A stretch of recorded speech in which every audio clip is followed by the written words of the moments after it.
Okay, let me start with, as usual, a Sanskrit chant and then we proceed. Huh?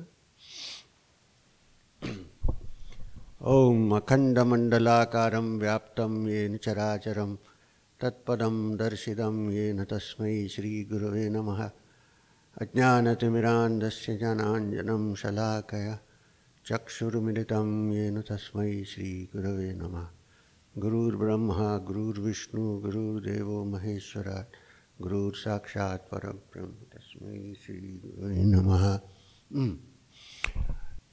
This is just an introduction today, but I know that many people's main interest is that I want to take Kriya. So let me explain a few things about Kriya and what is the background behind all this. I'm sure many of you know that one of the most important texts for the practice and theory of yoga, what is it? Anybody? The Yoga Sutras of Patanjali is supposed to be the text for the practice of yoga. Some people call it Ashtanga Yoga, but that's because it has 8 parts, which in Sanskrit is Ashta, so Ashtanga, 8 parts. Nowhere in the Yoga Sutras does Patanjali refer to it as Ashtanga. In this text, which is called Ashtanga Yoga or Yoga Sutras of Patanjali, I want to point this out to you because many of you might have come for Kriya only. There is no Kriya only. You need to know where you're going, right? So, because Kriya is a technique, it's a mere technique.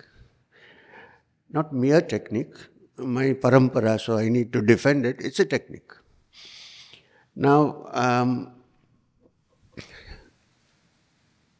why I refer to the Yoga Sutras? Because in this text, the first chapter is not the practice of Kriya. The first chapter is called the Samadhipada, which means the chapter on Samadhi or consciousness, or that state of consciousness, because it shows the map of where you're going. There's no point in sitting and breathing up and down without knowing where you're going. Like Kabir Das said, even the blacksmith's bellows breathe up and down. They don't achieve or reach anywhere. So, the first chapter is the Samadhipada, which means it takes you on a kind of a map on saying, where are you going? What's it that you seek, even if you want to practice Kriya? Even if somebody doesn't want to, I'm quite happy with that. I'm saying, even if you don't want to, even if you want to, you should know where you're going. Why are you practicing Kriya? For what? Is it to walk on water or fly in the air or produce vibhuti, or what is it that one is? So therefore the first chapter is the Samadhi. In the same way, and then what is the next chapter? Sadhanapada, which means the practice pad. Not pad in Hindi. Pad. So, sorry, Hindi pad means gas. So, well, if you travel in Germany, all exits are called Ausfahrt. So anyway, so what did I say just now? Yeah? Yeah, so, I do this not because I don't know what I said, because I want to know if people are listening. I don't know if I have a good friend, the doctor here from Kashmir, who keeps sending me emails saying, I think you're forgetting what you're saying. You need to take proteins and supplements. So, The second chapter is the sadhana path. And how does Patanjali describe this yoga? He doesn't describe it as Ashtanga yoga. So what does he call it? He calls it Kriya yoga. Patanjali calls it Kriya. He says, Swadhyaya Ishvara Pranidhanani Kriya yoga. So this is Kriya. So Kriya is part of Ashtanga yoga. It's a method to make your body and mind suitable and sensitive to understand and reach an altered state of consciousness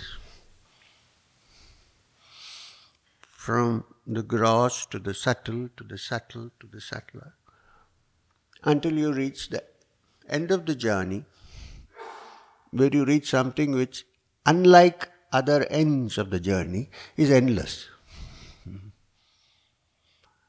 So this is your aim, not to just practice Kriya. Kriya is meant for a purpose. It's meant to open yourself up to receive or to equip yourself to move forward into realms which cannot be so easily understood by the ordinary brain. So is there an extraordinary brain? So all the sadhanas, not only Kriya, are meant to bring about a change in the structure of your brain, control your endocrine system and bring it to a certain level of activity, to uncondition your conditioned mind to receive things which are beyond the three dimensions. So this is merely a technique, Kriya or any other practice. It could be any. Now, the Yoga Shastras contain innumerable Kriyas. What is the meaning of Kriya? Method, practice. Not only in yoga, what Kriya are you doing now? I'm doing something. I'm playing golf, whatever. I mean, that's not a Kriya, but it's also a practice. Something that you do is called a Kriya. Action. Action is also called karma. Now, when karma is done in a particular way, it's called a Kriya. Now, if that is Kriya, why are we doing this particular Kriya? Because this is the method that I got from a particular source. So therefore, when I say Kriya, it's a set of practices which have come down to me from a being called Shri Guru Babaji to my Guru Maheshwarnath, and from him to me. So when I say Kriya, I'm also talking about a practice, a sadhana. But this particular thing which has come from a certain parampara. When I say parampara, it means a tradition.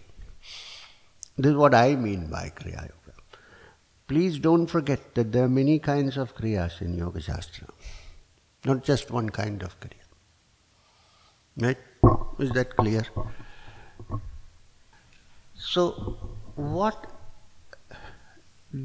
happens with Kriya? First, the body becomes healthy. Well, the mind becomes healthy.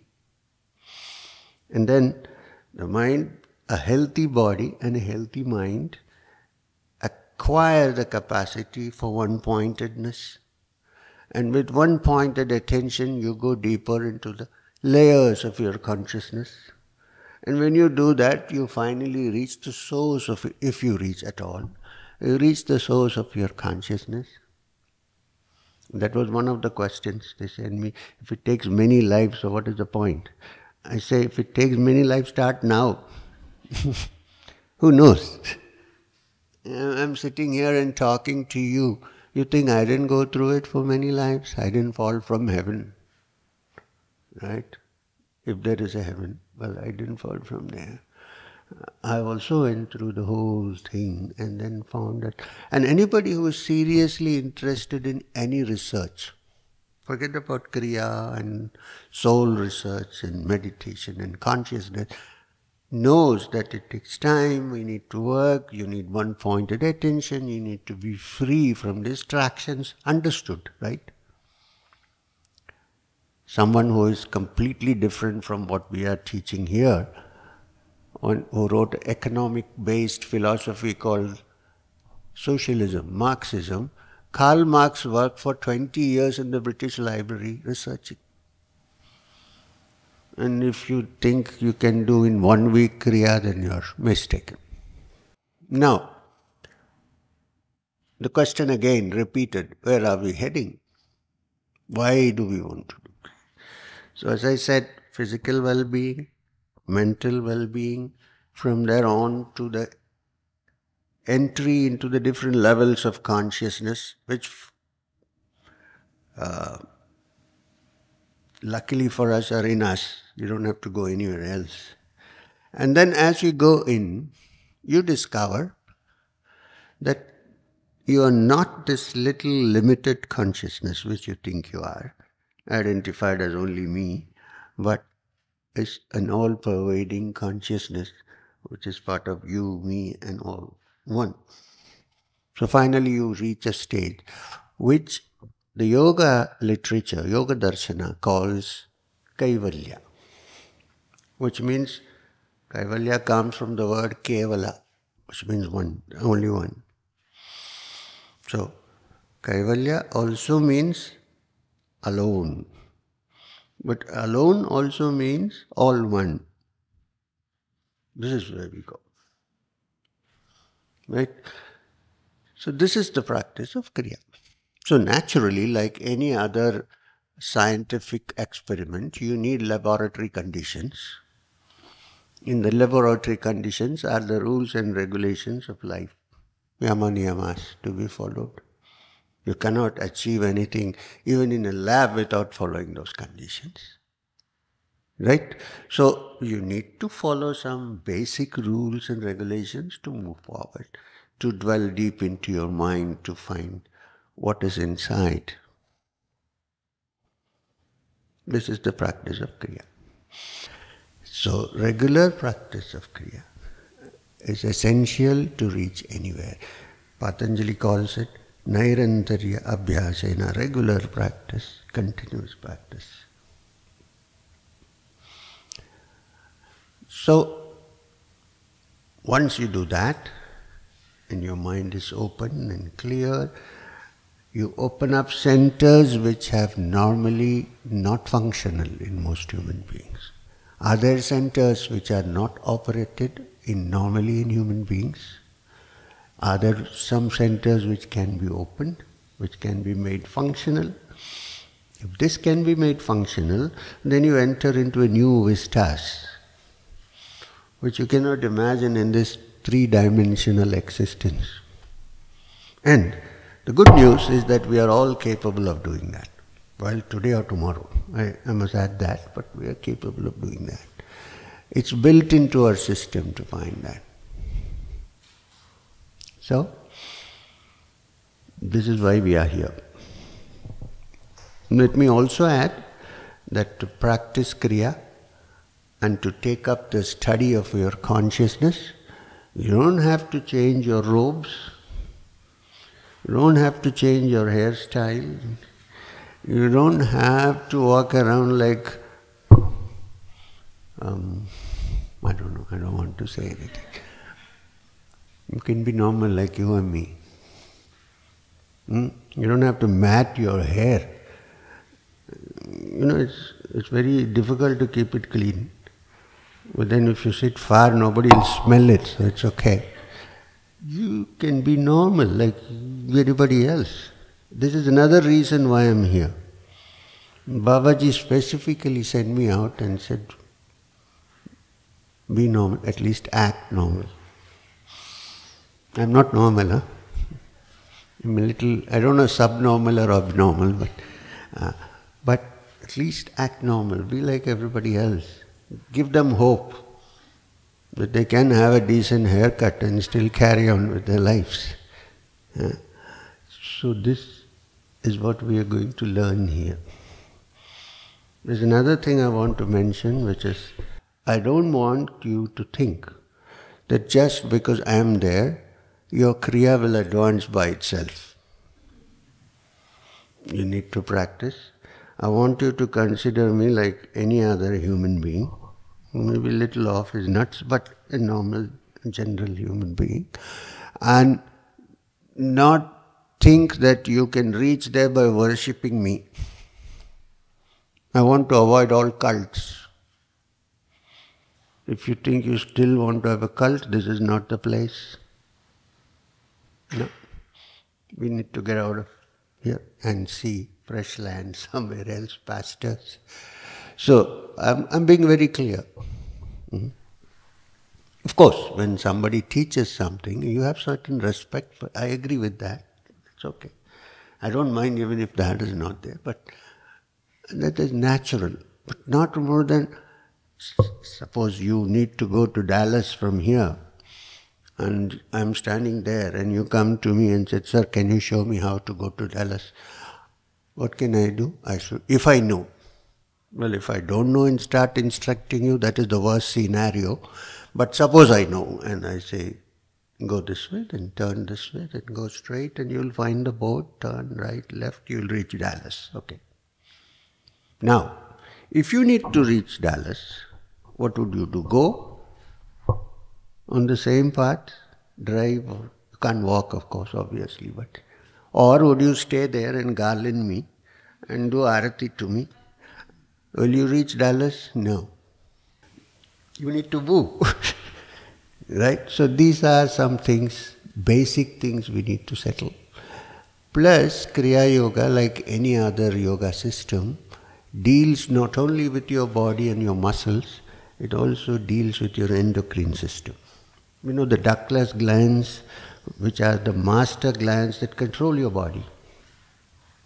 When I say, I'm feeling good and wonderful, wellness factor, there are many medical people here, they'll tell you that your bloodstream now has a good dose of serotonin. Also a little bit dopamine, I think. If it exceeds, then we have visions. So, happiness and tranquility is also a chemical process.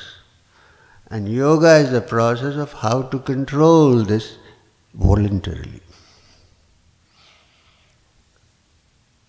So, these are the things that we are going to learn. We also will do a study on the sound of music, of inside sound and outside sound. We have a beautiful expression called Anahat Nada, which means sound that comes without striking two objects together. Normally you cannot have a sound like this. But here we are talking about something that happens without striking two objects together. It's like clapping with one hand. Somebody who I appreciate but don't want to copy used to say that. Clapping with one hand. Anyway, so in the Anahat, which is one of the centers which we will deal with as we proceed, is the center where the sound, the inner sound, which in yogic terms is called the nada, is heard. First it starts with hearing the heartbeat in silence. You know, normally we don't hear our own heartbeat, generally. As the mind becomes calmer and quieter, you begin to hear boom, boom, boom. And then from there go on to subtler sounds. But if you hear somebody whispering in your ear, you need to see a psychiatrist.